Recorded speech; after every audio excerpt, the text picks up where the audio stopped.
Assalamualaikum warahmatullahi wabarakatuh. Welcome back to my YouTube channel. Balik lagi sama aku Dinda Fahmi Rahmania dari Prodi PGSD Universitas Bengkulu, kelas 1C dengan NPM A1G022049. Jadi ini adalah video ke-11 aku yang akan membahas materi mengenai efektivitas dan mutu sekolah. Nah, ini sesuai dengan tugas dari mata kuliah pengelolaan pendidikan dengan dosen pengampu Bapak Dr. Muhammad Kristiawan MPD. Jadi disimak terus ya videonya sampai habis. Nah, jangan lupa juga tonton video-video aku sebelumnya ya guys. Dan jangan lupa kalian like, comment, share, dan subscribe channel aku. Nah, kita langsung aja masuk ke pembahasan materinya ya. Pada video ini kita akan membahas mengenai bab 11, efektivitas dan mutu sekolah. Nah, pada bab ini kita akan membahas 4 subbab atau 4 pokok bahasan. Yang pertama yaitu pengertian sekolah efektif, yang kedua karakteristik sekolah yang efektif, yang ketiga model-model sekolah efektif, dan yang keempat usaha meningkatkan efektivitas dan mutu sekolah. Jadi kita akan membahas mengenai sekolah efektif nih guys secara mendalam. Nah, yang pertama kita akan membahas mengenai pengertian sekolah efektif. Kalian tahu nggak sih sekolah efektif itu yang kayak gimana? Nah, aku jelasin ya.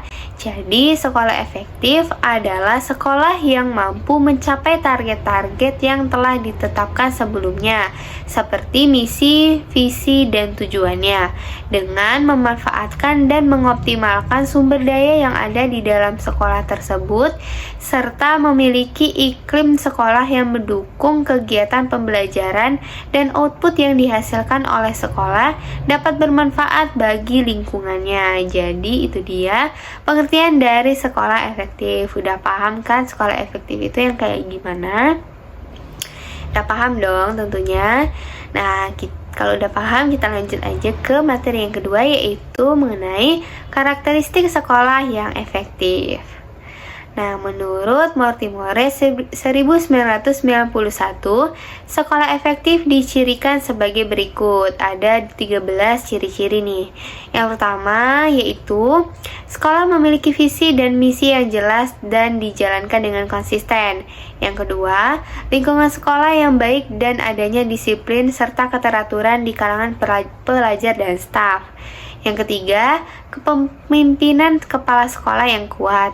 Yang keempat, penghargaan bagi guru dan staf serta siswa yang berprestasi. Yang kelima, pendelegasian wewenang yang jelas. Yang keenam, dukungan masyarakat sekitar. Yang ketujuh, sekolah mempunyai rancangan program yang jelas. Yang kedelapan, sekolah mempunyai fokus sistemnya sendiri. Yang kesembilan, pelajar diberi tanggung jawab. Yang kesepuluh, guru menerapkan pembelajaran yang inovatif. Yang kesebelas, melakukan evaluasi yang berkelanjutan. Yang ke-12, kurikulum sekolah yang terancang dan terintegrasi satu sama lainnya. Dan yang ke-13, melibatkan orang tua masyarakat dalam membantu pendidikan anak-anaknya. Jadi itu dia ciri-ciri dari sekolah yang efektif itu gimana. Udah tahu ciri-cirinya, kita lanjut ke model-model sekolah efektif. Model-model sekolah efektif ini dibagi menjadi 3. Yang pertama model tujuan, yang kedua model manajemen mutu total, yang ketiga model proses. Kita bahas satu-satu ya model-modelnya. Nah, yang pertama yaitu model tujuan. Model ini berangkat dari persepsi bahwa sekolah adalah sebuah organisasi. Model tujuan sering digunakan untuk meneliti dan menilai ketercapaian sebuah sekolah. Sebuah sekolah diklasifikasikan sebagai sekolah efektif apabila ketercapaian setiap kegiatannya mencapai atau melebihi daripada tujuan yang telah ditetapkan. Model ini berguna apabila outcome sebuah sekolah jelas, terutama yang berkaitan dengan kualitas pembelajaran, iklim pengajaran, dan pencapaian akademik dalam ujian nasional. Jadi itu dia model tujuan. Nah, model yang kedua yaitu model manajemen mutu total.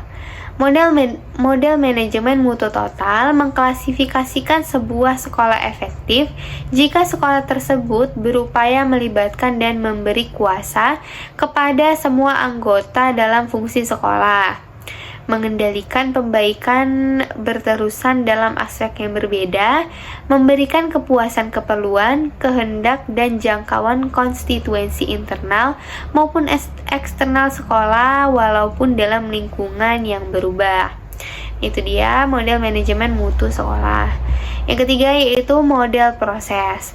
Berdasarkan model proses, sebuah sekolah efektif sekiranya fungsi dalam sekolah tersebut dalam keadaan terurus, efisien, dan aman. Model ini menekankan pada aktivitas-aktivitas yang dijalankan sebagai kriteria penting efektivitas sebuah sekolah. Kriteria yang sering digunakan adalah kepemimpinan, komunikasi, keikutsertaan, kerjasama, penyesuaian, perencanaan, pengambilan keputusan, interaksi sosial, budaya sekolah, kaidah mengajar, manajemen kelas, dan strategi pengajaran. Jadi itu dia model proses. Setelah kita membahas model-model sekolah efektif, kita lanjut akan membahas usaha meningkatkan efektivitas dan mutu sekolah. Ini materi terakhir ini. Nah, menurut Daryanto 2006, bahwa usaha untuk meningkatkan efektivitas sekolah dan mutu sekolah dapat dilakukan dengan 4 cara nih. Yang pertama yaitu school review.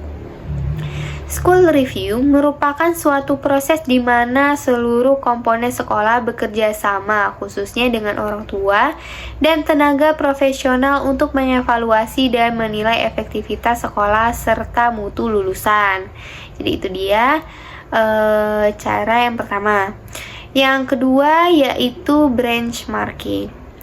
Benchmarking merupakan suatu kegiatan untuk menetapkan target yang akan dicapai dalam periode tertentu. Nah, cara yang ketiga yaitu quality assurance. Quality assurance merupakan cara untuk menentukan bahwa proses pendidikan telah berlangsung sebagaimana mestinya. Informasi yang dihasilkan akan menjadi umpan balik bagi sekolah dan memberikan jaminan bagi orang tua bahwa sekolah senantiasa memberikan pelayanan terbaik. Cara yang ketiga nih. Nah, selanjutnya cara yang keempat yaitu quality control. Quality control merupakan suatu sistem untuk mendeteksi terjadinya penyimpangan kualitas output yang tidak sesuai dengan standar. Jadi, udah nih. Itu dia 4 usaha dalam meningkatkan efektivitas dan mutu sekolah. Ada 4 cara tersebut nih. Udah paham kan cara-caranya? Udah aku jelaskan juga. Nah, udah sampai sini aja nih materinya guys. Jadi semoga materi-materi yang aku sampaikan tadi semoga bermanfaat bagi kalian semua ya. Jika ada yang kurang paham, silakan bertanya di kolom komentar. Dan jangan lupa juga klik like, comment, share, dan subscribe. Sampai jumpa di video selanjutnya ya guys. Mohon maaf apabila aku ada salah kata. Saya akhiri. Wassalamualaikum warahmatullahi wabarakatuh. Dadah.